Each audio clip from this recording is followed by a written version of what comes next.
سالم بن عبداللہ نے ابن عمر رضی اللہ عنہم سے خبر دی، انہوں نے کہا کہ میں نے نبی کریم صلی اللہ علیہ وسلم کو یہ کہتے سنا کہ تم میں سے ہر شخص نگہبان ہے، اور لیث نے اس میں یہ زیادتی کی کہ یونس نے بیان کیا کہ رزیق بن حکیم نے ابن شہاب کو لکھا، ان دنوں میں بھی وادی القریٰ میں ابن شہاب کے پاس ہی تھا کہ کیا میں جمعہ پڑھا سکتا ہوں۔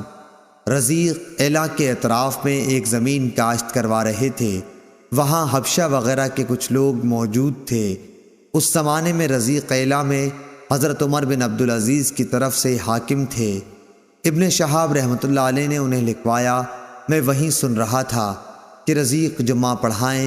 ابن شہاب زریق کو یہ خبر دے رہے تھے کہ سالم نے ان سے حدیث بیان کی کہ عبداللہ بن عمر رضی اللہ عنہ نے کہا کہ میں نے رسول اللہ صلی اللہ علیہ وسلم سے سنا، آپ نے فرمایا کہ تم میں سے ہر ایک نگران ہے اور اس کے ماتحتوں کے متعلق اس سے سوال ہوگا۔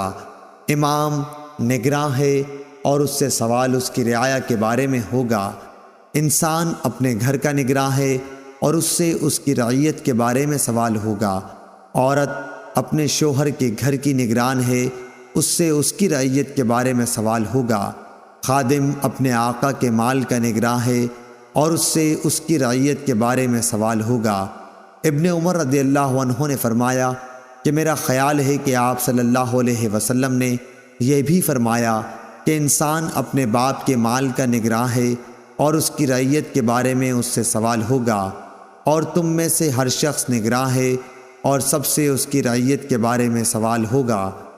صحیح بخاری حدیث نمبر 893۔